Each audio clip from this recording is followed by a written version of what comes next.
Everyone, it's Samantha Graff Benmore from the Graff Group, and welcome to another episode of Icons of Real Estate on IG Live. And I'm just waiting for Cheryl to join us.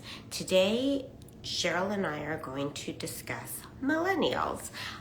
We're going to look at where they're looking in the city of Toronto, what they're looking for, and how that changes in each stage of the market.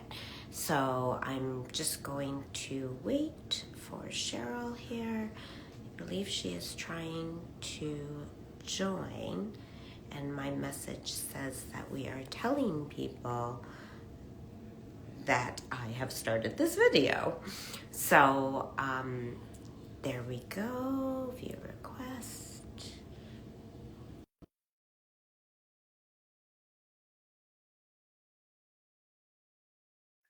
Let's try Jerry. There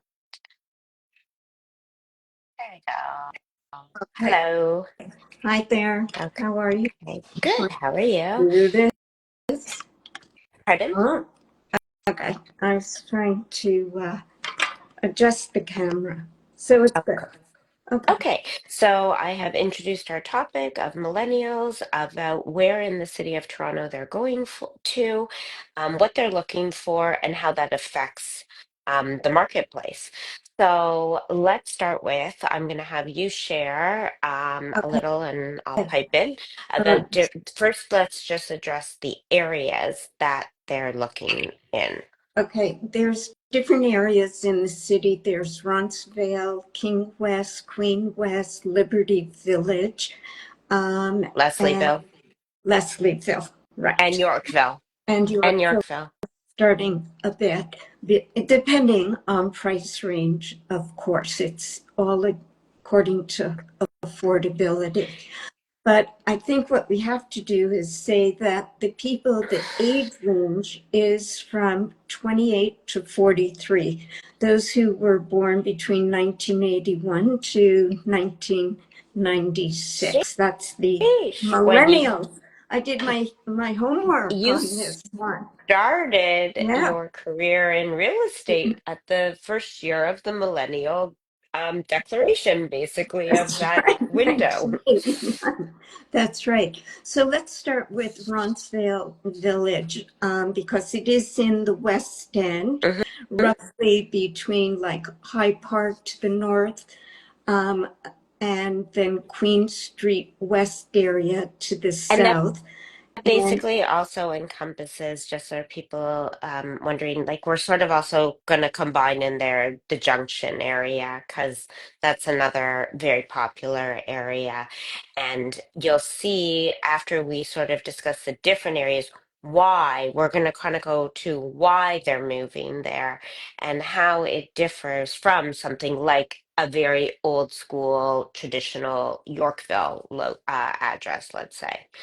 I think that Roncesvalles, it's known, many of them are known of the different areas for the vibrant cultural backgrounds that they give of European style cafes, bakeries, different restaurants.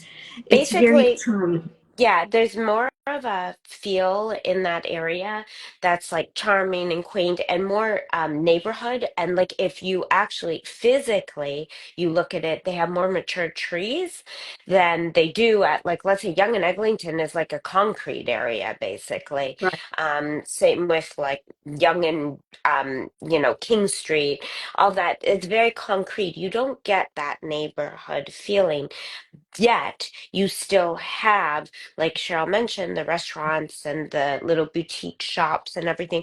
There's very, very different feel over there than your downtown city experience. Well, you also have, the famous parks are there, and you have walking trails, there's a zoo and sports fields.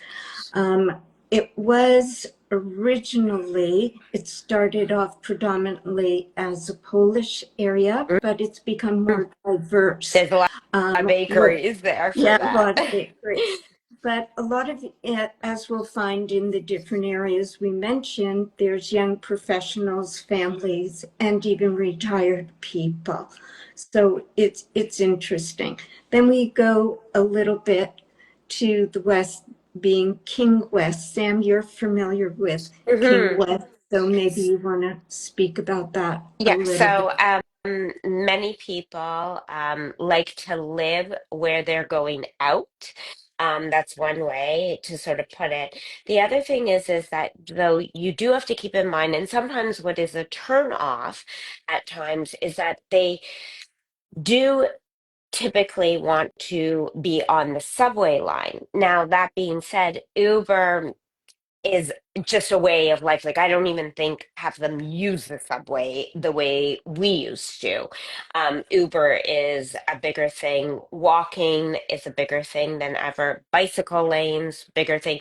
So King West, though, the one thing you have to be careful and cautious of when you are buying over there is that the walking distance to subways, it's you have the trolley, the streetcar, whatever they call it, but you don't have the access directly to the subway station without doing sometimes as long as a 20 to 25-minute walk. So you really want to map that out, which everybody knows how to do these days and is super easy. But in King West, the one thing that I also caution sometimes is that you don't always want to be where you're out every single night. So, it's really exciting to be in it all. Um, but sometimes you want to live a little bit outside that and make that a little bit more of a differentiating point between your work and your personal life, shall we say. And especially because you're working at home so much now, that means everything is all together there. So that's something just to keep in mind. Um, and It is the entertainment district. That's what it's known for. And there is all the dining and the shopping. But over the past, I guess, 10 years, it has become more residential with condos, yeah, being developed primarily into condos. the area. So it's, interesting. And So it with the, does, and mhm. it's also price point because it could be a little bit more pricey in through that area. Especially the closer you are to the subway, that does increase your price. Absolutely. It also increases the value Yeah. for resale. So that's something else to just keep in mind.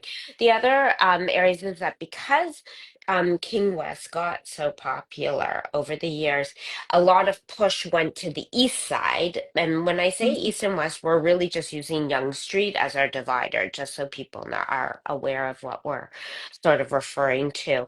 And the East End became really popular, whether it was the beaches, which has always been popular, but Leslieville, and even like sort of a little bit north, like Woodbine and everything. So a lot of those areas have seen a lot more development in condos.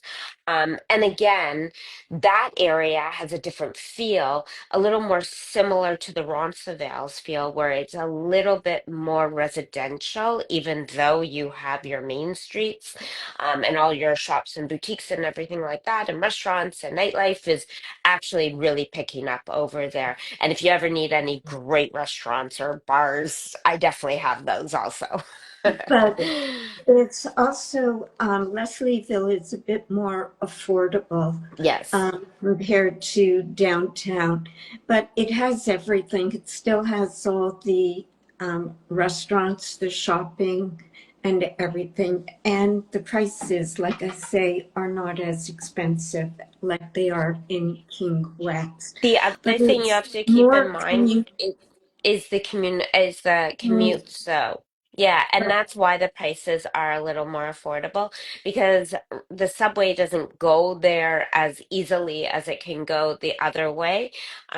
So you don't have that, although we're city's always trying to build that out, of course, but that takes time. So having a car and also getting a condo with a parking spot is a little bit more of interest when you are looking in those areas. Again, you can always go back to Uber, of course. Anyway, I think what it is also with Leslieville, you get more green space. There's more Yeah. green space available there. And you still can get that quieter neighborhood because it isn't as hustle bustle like in It's more of a chilled West coffee End. shop sort of area, which also, if you are living in small quarters and you are working on a laptop primarily for work, it does have that advantage of these really independent type of cool, like hipster coffee shops that are in more independent, not your big chains, that you can sit and do your work at. I think so. But I think there was one other area that I wanted to talk about. We did King West. I'm just trying to remember. Liberty Village. Young and Eglinton is still a popular choice for many people, just to keep that out there, as is Yorkville. What I think is also important is that um, millennials have become very comfortable living in condos versus that desire or need to have a house. I think their parents, which are people we deal with a lot, are more focused on the fact that, oh, my child's not going to be able to afford a house. Um, but I think that the kids themselves are actually kids. I say that, goodness, but they are more comfortable with the idea of living in a condo, even having like first child, and the condos are being built. Based on that, there are green spaces. If you go to Young and College, like south of College, can't think of the name of the buildings now, but they created this whole entire like park in the middle of the buildings there, and it's brilliant. And there's you've got your farm boy and you've got your gym, and like they've got access to the subway right there, of course. um it's bugging me what the name of the building, Ultimate something, bugging me. Anyways, but they built like skyscrapers. They're very, very big buildings, but they are catered to families. The way they built even the green space around it.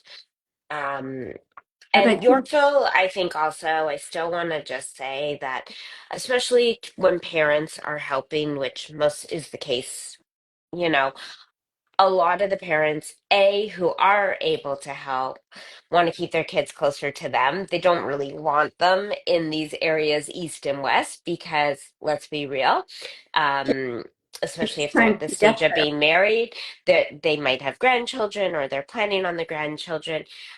Which also we can just put out there that we can do a whole other show on where the parents go, because really, I mean, Cheryl, you and I've heard this like a gazillion times. I know this sounds really weird, but I'm making a move again because I want to be closer to my grandchildren. Not weird at all. We hear it all the time. Well, a lot of So times it's either being close or your children because as we age, you want to be closer to your children because if they have to get to you, it's easier for them to get to you in a so shorter here period of time. Why did here's a I little move? To be right. closer to my children. Here's the here's a little note to the developers out there. When we're talking about these areas, maybe you should scope the areas and make condos that are large for our downsizing clients who are trying to be closer to their millennial children and grandchildren to be. Important. So, um, and that is actually going into how their choices are affecting the marketplace. That is one of the effects that it is creating movement in the downsizing grandparents, shall we say here, that want to be closer to them as well. And it's also a lot of those that stage of life who would normally be downsizing are actually staying in their houses longer. And one of the reasons is because a lot of these kids are in millennials. I keep calling them kids. They're adults with babies. But because they don't have as much space, the parents want that space for the grandchildren to come and have that playground, like that backyard or that pool or that basement, you know, um, whether it's going to continue that way, you never know. It's Um, but also they want more space because sometimes all of a sudden, if your child goes to renovate a home and then they mm, need space, so you have that extra space in your home or condo. So to be able to accommodate them during that 3 to 4 months it may take to renovate. So space is definitely important. But as you can see, there's different areas in the city that the millennials seem to gravitate to, and it's either because of affordability, closer to the culture, amenities that they yeah. like, or their job. Many of them want to just be able to walk out the door, especially in the financial district, and do it, or otherwise they want to be, if they're in the tech sector, they want to be able to get on a subway and be there 1 or 2 Although I stops. think we have to acknowledge here too that one of the states of mind of millennials is that they would rather take a job that is from home um, than take a job that they actually physically have to be present for, and they will take less money in order to stay home. And that also is something that we have to acknowledge is that we're talking about city living right now and where millennials are going, but a lot of them are also choosing to be outside of the city. So, um, and just for people's knowledge, like Cheryl and I obviously have a lot of contacts and realtors that we work directly with outside of the city, and they really are kept busy. Now, there's a little bit of it's a test drive in some cases, as is the downtown living. So, to anybody looking to invest in condos, as much as they talk, like right now is the best time to buy a condo in Toronto. The prices are a little bit on the downside, and they do anticipate them going up. So, for investing purposes, also because it's so expensive to buy in Toronto, it's a great time to buy and set up in the areas rentals for these millennials who truly it's challenging to be able to purchase at this point without help from your parents. So that's something to consider also. Um, But and the rental market is still okay. So, it's more when you're buying, just so people know what the investment to, you're buying for the investment to grow because you're buying at such a great price, as opposed to necessarily making money from the actual rental. You might be breaking even, you might even be losing a tiniest bit. So talk to a financial planner about that and what makes the most sense to grow your money and to invest properly in real estate in the so city. I think to sort of sum it Wrap it up, up. yeah, ultimately, the best neighborhood for a millennial in Toronto often depends on their work, lifestyle preferences, and the balance between price and proximity to the vibrant urban core, which is Which, let's important. be Yeah, real, is really the same for anybody looking to buy. but it's important. As That's my it. mother always says, back to basics, and she's been doing it since 1981. A long time. So everything comes back. I just had a dress on the other day, and my mom's like, ah. I had one of those. I bet you did. Everything comes back. And on that Yeah. note, we will be back next week. So we will see you Tuesday at 1 p.m. on Icons of Real Estate with the Graff Group, 1 p.m. Day Thanks one. so much, everyone. Exactly. Stay warm. Stay warm and stay safe and have an awesome, it's sunny out. It's very sunny out. Enjoy the Enjoy the glow. sunshine. Bye. Ciao. Bye.